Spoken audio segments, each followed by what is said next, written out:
Hello, everybody, and a very warm welcome to the RTL Beach. Thank you very much for being with us today. If you're physically here with us, great to have you here in the audience. If you're still having breakfast and you're over that side, come and join us. And you, ladies and gentlemen, watching us, thanks so much for being here today.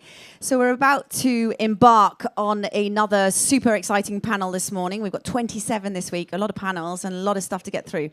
Very big year for sports this year. It's an Olympic year. It's a European Football Cup year as well, and that's happening at the moment on our beach. So if you want to come and watch the matches, it's starting, well, we've already started actually, but we've got a big German match this evening as well, I believe, so you'll be able to catch it here. So big sporting events mean big ratings often. And I'm sure my three guests here today would agree with that. We're going to be talking about sports and sports rights this morning. First of all, I'm going to introduce, I should have done ladies first actually, but I started with Fred. We'll do things a bit sort of out of the blue. Frédéric de Vincelles, welcome. M6, hello. Yes, wonderful. Great to have you with us. M6 is offering us the Euro and the next two FIFA World Cups. You also had the rights last year for the Women's World Cup, so lots of things going on there. You're going to share with us your ambitions or for M6 concerning sports today, so thanks for that. I'm going to also introduce Lars-Eric Mann. You're with us today at Alliance Germany. You work with advertisers, providing them with your best advice, helping them to flair the next smart move, depending on their target. Lars, you will be their voice, of course, for this discussion today. And it's too late to bet on them because they've already won everything. Kansas City Chiefs. They are coming to Europe as well. We'll be talking about that. Or they've already come to Europe, to Germany, shall we say. We're going to get some exclusive information with you, Kim Hobbs, VP of Partnerships, Strategy and Development at the Kansas City Chiefs. You're going to point out maybe the cultural differences between the American and the European market today. Thanks all for being with us. I'm going to open with Fred. Give us maybe, first of all, the big picture.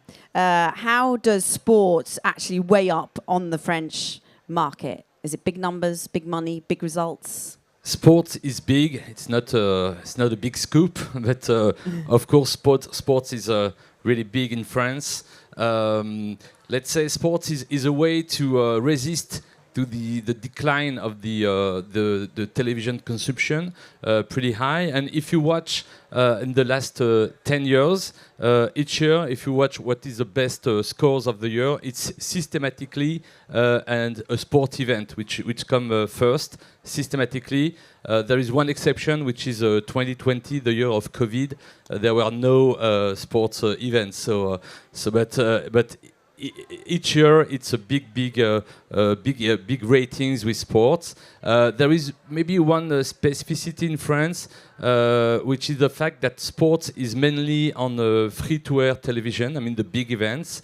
And another difference is it's free-to-air with commercial televisions, more than the pubcasters. So big events, they cost a lot of money. We will talk about that. And but we have to get the incomes of the advertisers to try to find a balance.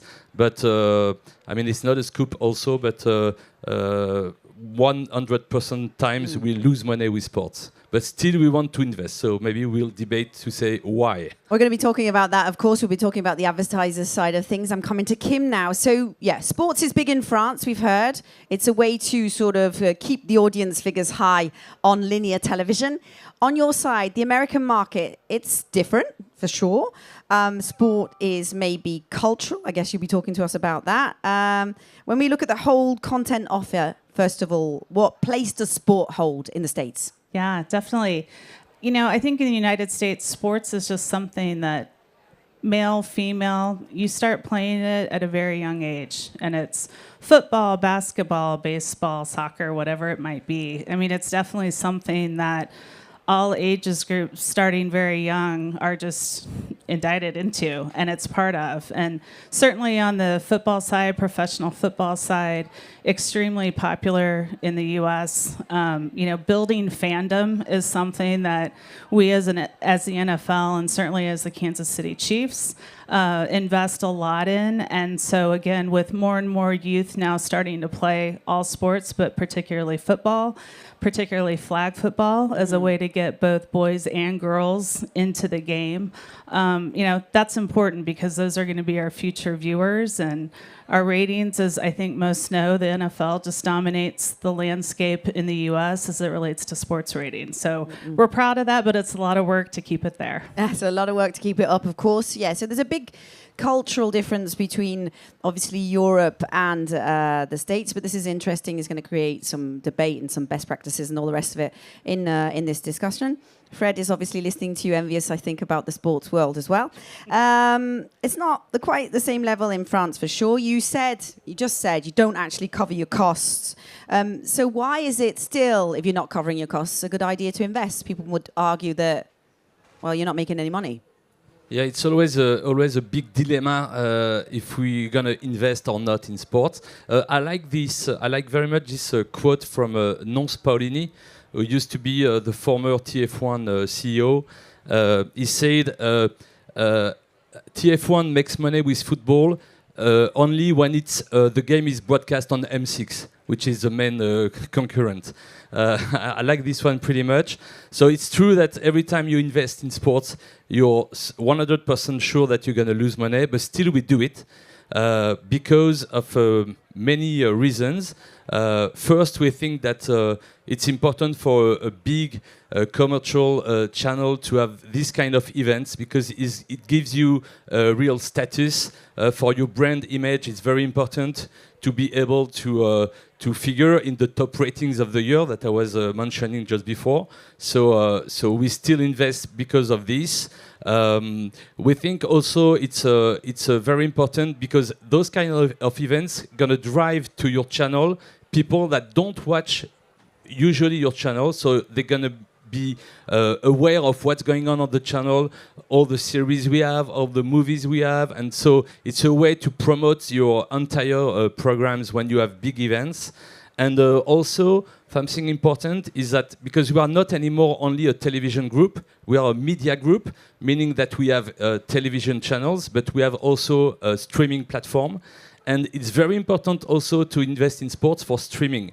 Of course, the big audience are on linear, but when you have a streaming platform, you are pretty sure that you're going to drive new consumer that are going to register to be able to watch a game on the streaming platform. So we know that we're going to drive 1,000 of new users on the platform thanks to those events. So it's very important, either for linear television, also for the streaming platform. We know that we're going to lose money, but we still invest. And we know that usually you're going to lose less money by paying an expensive fees for the rights than if you don't have the rights and your main concurrent, for example, TF1, have the competition and they're going to make big hits. They're going to take all the money on the advertising market, and so we're going to lose big money also in this case. Okay. You've just invested a lot of money recently, obviously, with the World Cup. It's the next 2 World Cups are going to be broadcast on M6, with the Euro last year with the Women's Football Cup. So that's an awful lot of money. I won't go into figures because I don't know them all. There's some come out in the press, but I won't. If you want to say them, you can say them, but I won't say them. No, I won't. Oh, yes, okay. What's the tipping point? When do you say, okay, right, we're losing, but we're going to still invest, and this is the tipping point, when it comes to rights? When do you decide it's still good?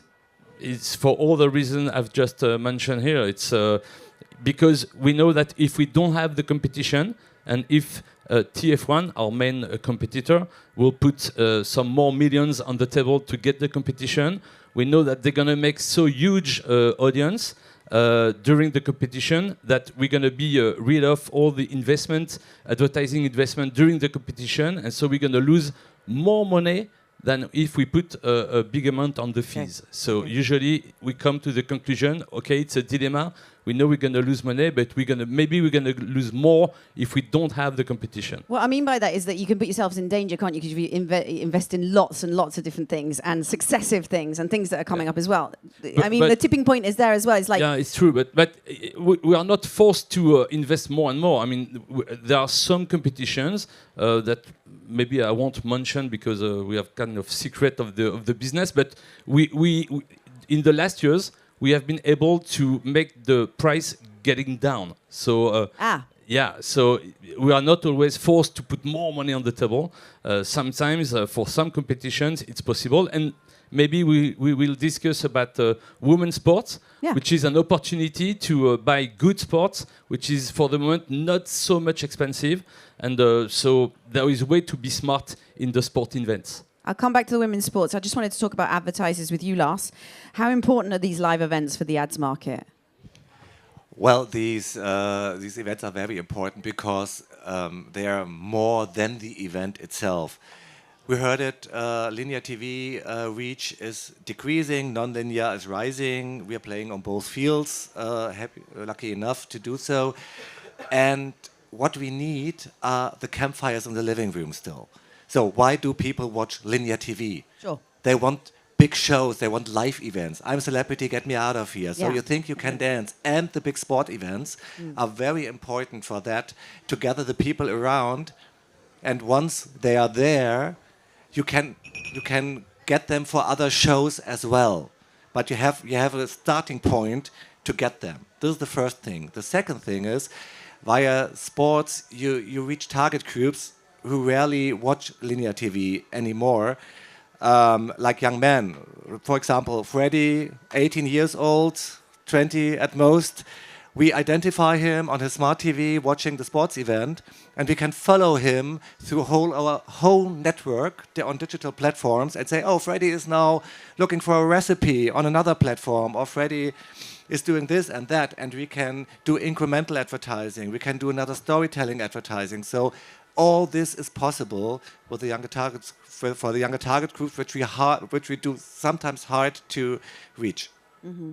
Kim, how is the audience balanced in the US there? What type of audience are you having there for the different sporting events? Yeah, so for the NFL, definitely it's pretty much a 50-50 split between male and female, believe it or not. I think a lot of people are surprised to hear that, but the female fans definitely tune in, and certainly with the Kansas City Chiefs, it's very similar.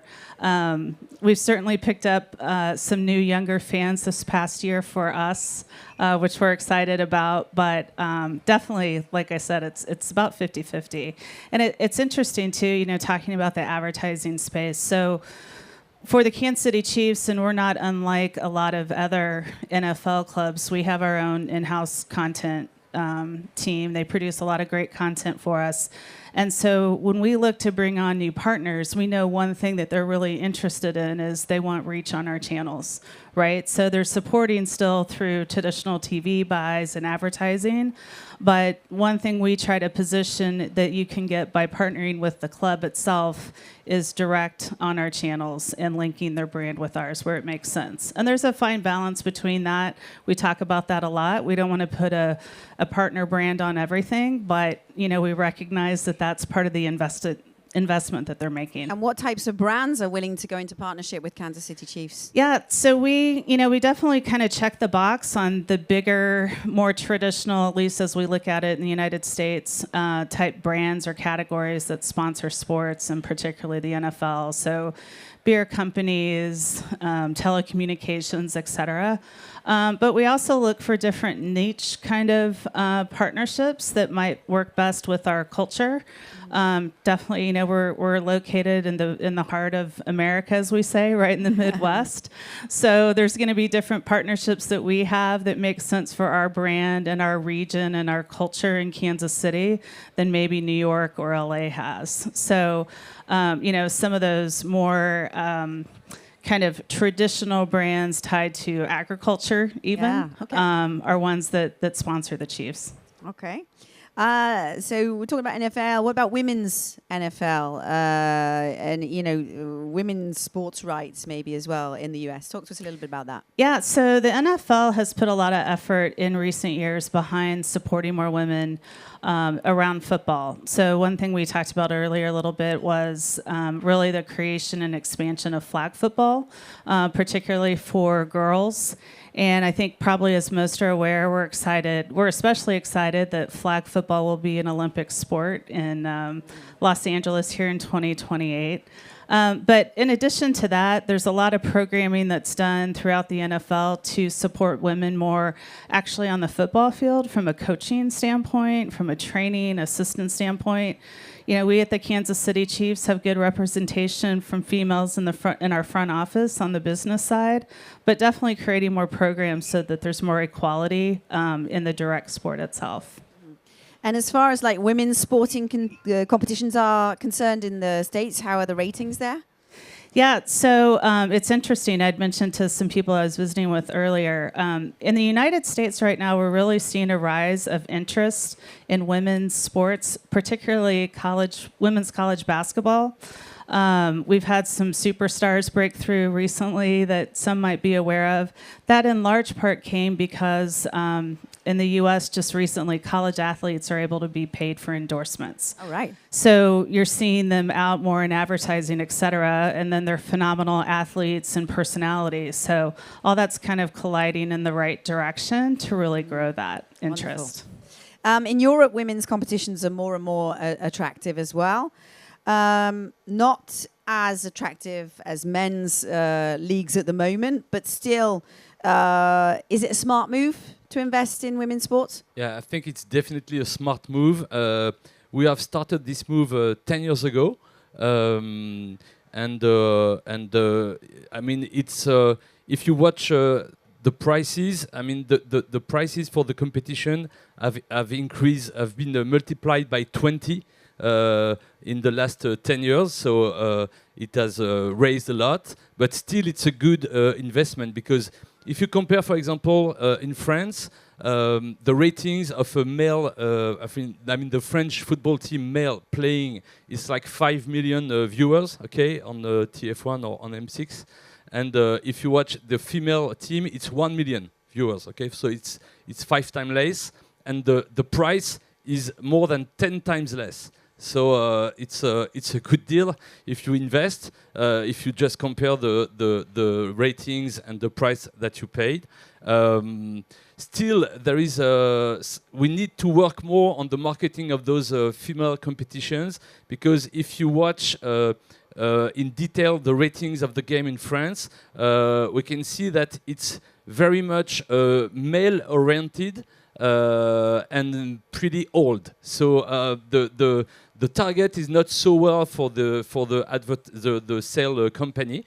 It's not obvious that male would watch more the games, the female games, than women, but it is the case. So we have to work a lot on the marketing to explain more this type of female sports, and we need also the French team to get a palmarès, to win competitions. They are always pretty close, but we need them to win maybe the Olympics coming, or the Euro that will be taking place next year. It's important that they win competition, and also we need some of the players, female players, to be more well-known and become big stars. So I think the sports will increase. But it's definitely a certainty that in the next years it will still increase. So it's a very good deal to invest in female sports. This is exactly what you're doing. You're investing in the Kansas City Chiefs.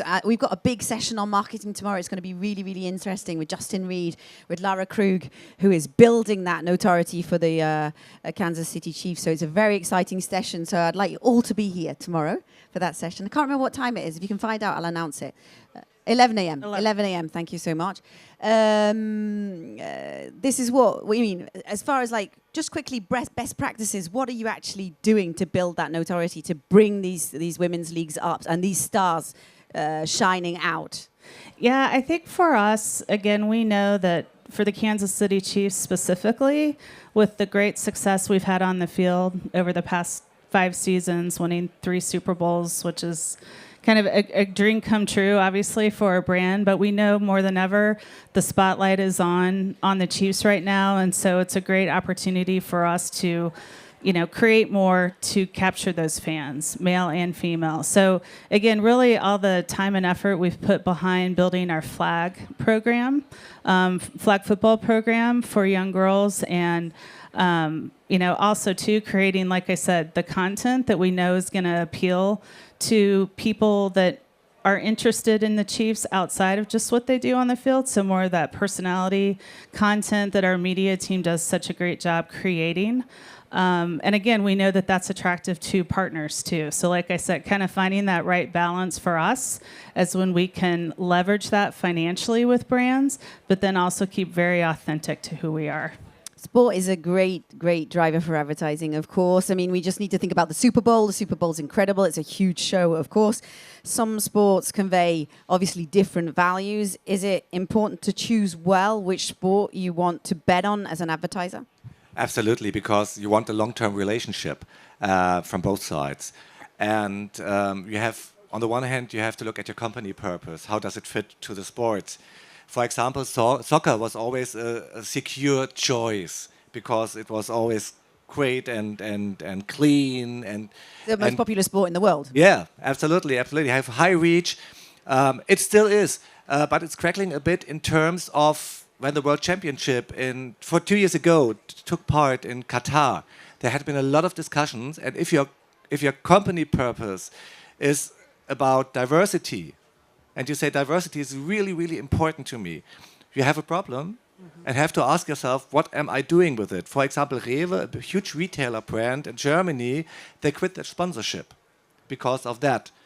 So I think this is important to watch. The other thing is the product purpose. A sun cream would rather go on beach volleyball than on wrestling. So this is as well something you have to look at. Of course. I'd like to have a quick word about the platforms, because the platforms at the moment are joining the dance. Netflix with documentaries on Le Tour de France, the greatest quarterbacks, Amazon Prime with Roland Garros, broadcasting Roland Garros alongside France Television, M6 with NFL, and many other competitions on M6 Plus. Why this very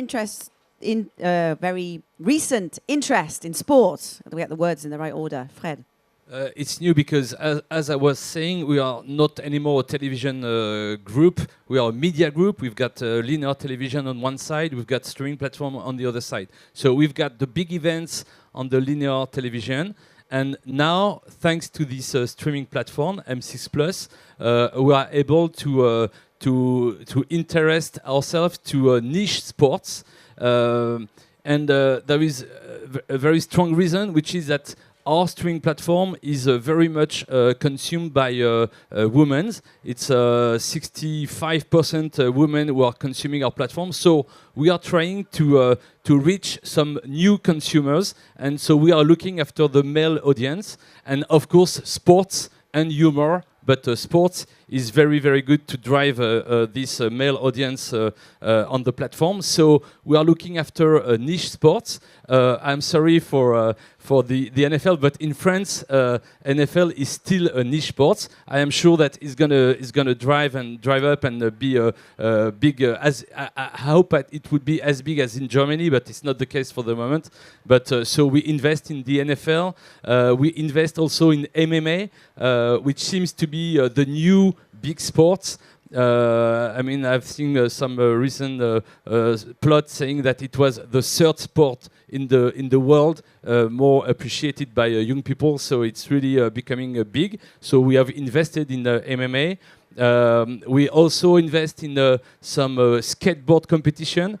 And also we invest recently in a big event, big digital event. I mean, it was big in France, but called the Kings League World Cup, which is this new competition launched by Gérard Piquet, and I think it's going to be bigger and bigger in the year coming. So, to answer to your question, it's very important for a streaming platform to invest in sports, to be modern, innovative, and to drive this male audience to the platform. Okay, so I understand what you're doing, but you know, on what criteria do you choose kind of niche sports? Where do you get the information from? How do you flare it? Who gives you the heads up? Well, first criteria is always the price. When it's cheap, it's interesting. But not just, because if you spend money uselessly on something we try to get elements to figure out if it's going to be big maybe in the months or year coming. So it's always a bet, when you invest. And but what is interesting in streaming versus linear is that on streaming, even though you have a small community, but you have a lot of hours that you can give them to consume, it's very interesting. So even a small community can be big on digital. Okay, I'm going to talk a little bit about the NFL, a niche sport in France, but maybe for not too long. We'll see about that. Not so niche in Germany. Well, building up. You relocated 5 matches from the 2023-24 regular season to Germany and to England. Tell us a little bit about that, first of all, to just set the scene and why you made that choice. Yeah, so the NFL opened up the international markets for all 32 clubs to bid on, submit a bid, put in what country you're interested in expanding your sales and marketing arm. And so starting back, I think the process started in around 2019.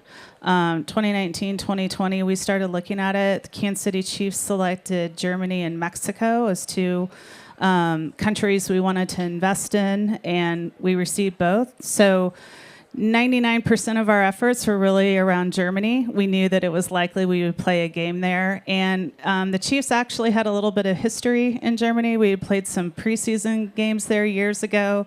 And then obviously, as we chatted about before, there's such a strong military presence, U.S. military presence in Germany. And so we knew we already had that kind of built-in, very interested audience. So with a lot of work with our marketing team, our sales team, and some great agencies that we hired in Germany, we've really been working hard for the past almost 3 years now of building that out. And we're really proud that we're the number 1 U.S. football team over there. And it was a great thrill to play finally a game in Frankfurt last year.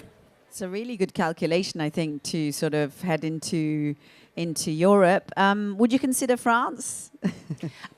Yeah, I think it's definitely interesting for us. We've certainly talked about it internally. But we really want to do it when we know we can invest the time and resources that warrant it. So it's very calculated what markets we'd go into and when. And to add back to Germany, I mean, we wanted to invest our brand there, but then also the main thing I'm responsible for is building on and bringing great partnerships there.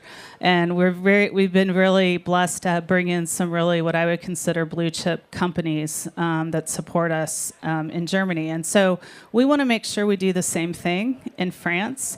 And it's been a successful model for us so far. But again, really making sure we have the time and resources to invest in it the right way. We don't want to just dip our toe in the water and say we're there and then not put anything behind it. So hopefully soon. The good thing with RTL is that we really understand how to make smaller sports big.